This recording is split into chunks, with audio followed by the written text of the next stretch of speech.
আসসালামু আলাইকুম, welcome to moons daily vlog. ছোট বড় সবারই পছন্দ নুডলস খেতে, কে না ভালোবাসে। সস নুডলস হোক এবং ঝাল নুডলস হোক, যেটাই হোক না কেন নুডলস সবাই খুব মজা করে খায়। তো চলুন নুডলসটা আমি রান্না করি, কিভাবে করব সেটাই আপনাদেরকে আজকে দেখাবো। নুডলসটা সিদ্ধ করে নিয়েছি, আমি এখানে কাঁচামরিচ কাঁচা পেঁয়াজ কেটে নিয়েছি পরিমাণ মতো।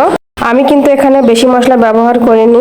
পেঁয়াজ মরিচ কুচানো নেওয়া হয়ে গেল, আমি এখন লবণ দিয়ে দিচ্ছি পরিমাণ মতো।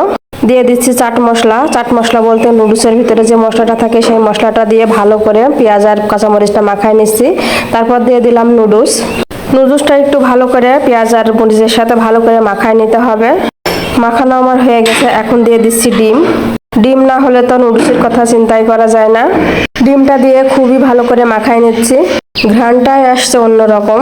তো যাই হোক, আমার এখন মাখানো শেষ, আমি এখন চুলার পরে চলে যাব।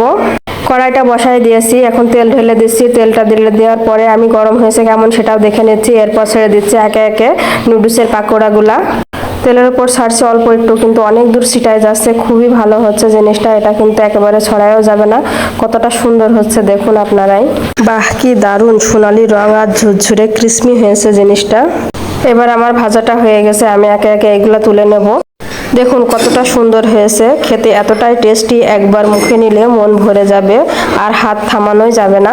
একবার হলেও নুডলসের এই পাকোড়াটা ট্রাই করে দেখুন, প্রেমে পড়ে যাবেন।